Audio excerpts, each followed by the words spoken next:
Halo rekan-rekan peserta di TS, selamat datang di kelas Soft Skill Development Digital Talent Scholarship. Perkenalkan, saya Ken Ratriswari selaku founder dan CEO dari Geek Hunter. Nah, rekan-rekan semua pastinya udah makin jago dong dalam skill-skill teknis kayak coding, programming, UI UX, dan masih banyak lagi. Nah, tapi perlu diperhatikan sama teman-teman semua kalau jago dalam hal teknis harus juga diimbangi sama kepribadian, keterampilan sosial, dan juga komunikasi yang baik.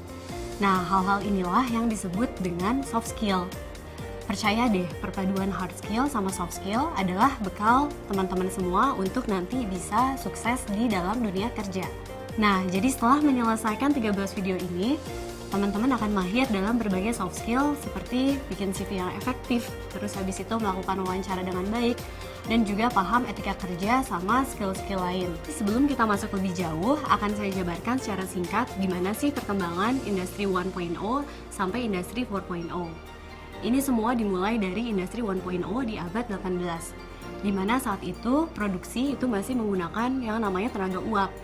Terus lanjut ke abad 19 atau industri 2.0 mulai marak jalur perakitan untuk produksi massal yang membutuhkan tenaga kerja dan juga energi listrik.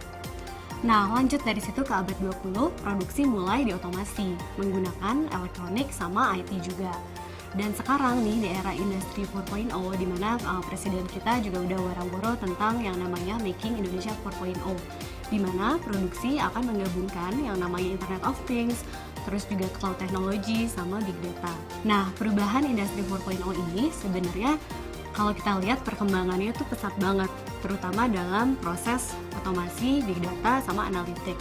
IoT juga sekarang lagi happening banget kan, dan ini semua menciptakan banyak banget peluang baru untuk bisa mengoptimalisasi efisiensi sama efektivitas industri di semua lini kerja. Lalu kira-kira apa sih yang bakal terjadi kalau perusahaan tidak bertransformasi secara digital? Silahkan Anda bandingkan perusahaan-perusahaan berikut. Ini kita bisa lihat perbandingan antara online companies versus offline traditional companies. Kayak Amazon versus Barnes and Noble, terus Airbnb versus Hilton Hotel and Resort, sama Uber versus NYC Taxi. Ini adalah contoh-contoh dari traditional industry yang akhirnya terdisrupsi dengan adanya online industry. Industri 4.0 membawa dampak terhadap lapangan kerja yang ada di Asia Tenggara, termasuk Indonesia juga jadi salah satu negara yang terkena dampaknya.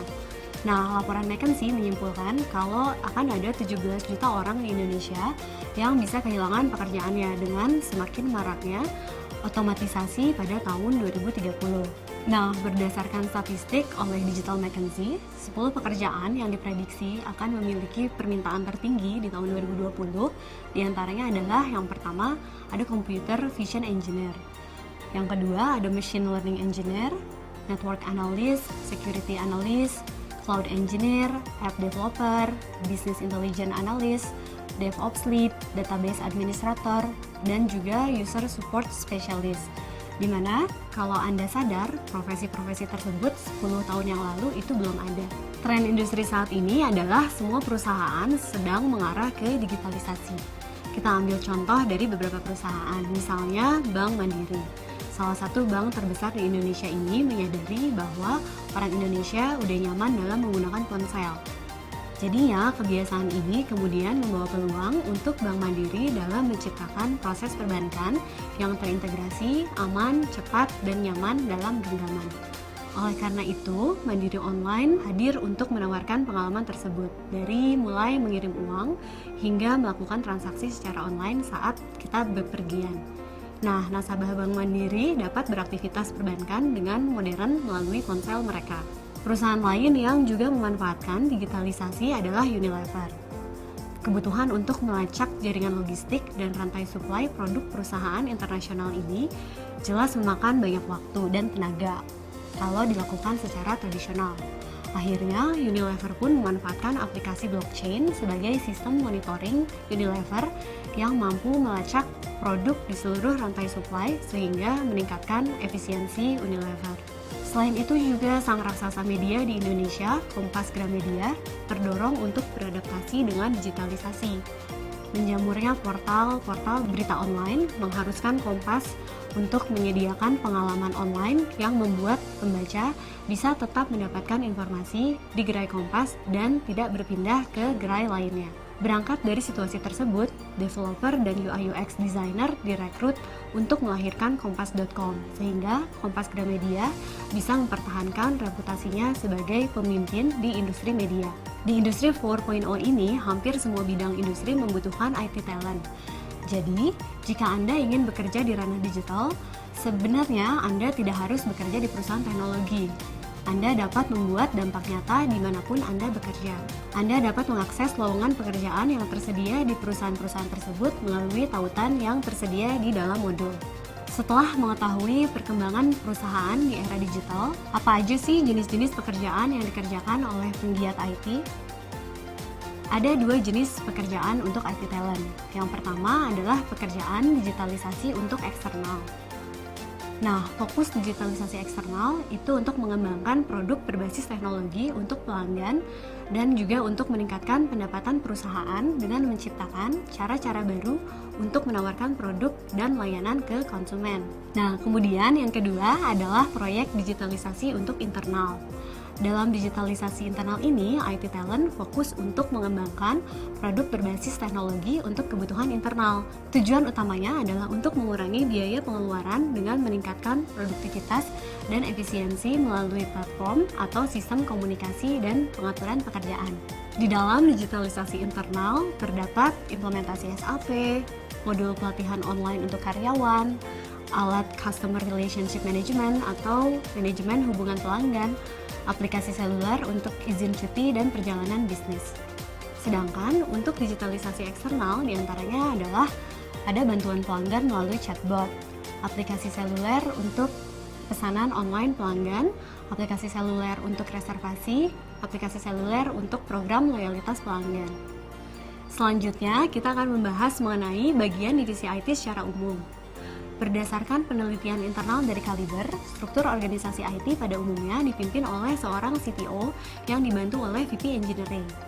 VP Engineering kemudian membawahi Scrum Master, Quality Assurance Department, dan yang lainnya. Selain itu, berdasarkan penelitian internal dari Kaliber juga, struktur organisasi divisi produk pada umumnya dipimpin oleh seorang CPO atau Chief Product Officer yang dibantu oleh Senior Product Manager, dan posisi tersebut kemudian membawahi UI UX Lead, Copywriter and Content, Product Lead, dan Researcher.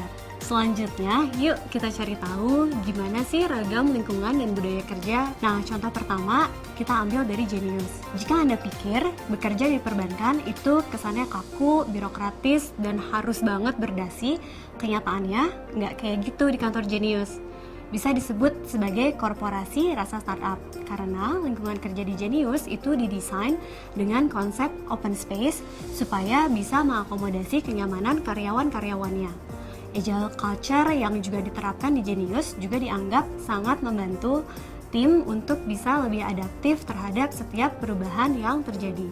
Nah, Gojek sendiri menciptakan lingkungan kerja yang bernuansa kekinian dengan konsep open space yang memungkinkan para Go Troops untuk memudahkan kolaborasi dalam mencapai tujuan perusahaan. Selain itu, Gojek juga memberikan waktu kerja yang fleksibel, bahkan menyediakan ruang bermain, gym, sampai ruang istirahat. Diharapkan melalui fasilitas dan lingkungan kerja yang diterapkan ini, Gojek senantiasa bisa menjaga budaya kerja dan produktivitas mereka yang serba cepat, serba dinamis, dan selalu menyenangkan. Nah, sekarang rekan-rekan semua udah tahu dong pentingnya peran digital talent seperti kalian semua. Di video ini, saya sudah menyampaikan beberapa pilihan dan ragam budaya kerja di perusahaan masa kini. Ada banyak banget kesempatan emas bagi kandidat-kandidat IT seperti Anda. Tapi, jangan bingung memilih jalur karir apa yang akan Anda pilih. Saran saya, fokuslah pada masalah yang ingin Anda selesaikan dan mulailah bereksplorasi. Terima kasih sudah menonton video pertama dalam kelas online trading ini. Saya harap rekan-rekan sekalian sudah mempunyai gambaran tentang kesempatan, budaya, dan lingkungan kerja di dunia digital ini. Seperti apa sih lingkungan kerja impian kalian? Nah, di video kedua nanti kami akan menjelaskan mengenai apa itu soft skill dan kompetensi seperti apa sih yang dibutuhkan di dunia kerja. Jangan kemana-mana, yuk langsung tonton videonya.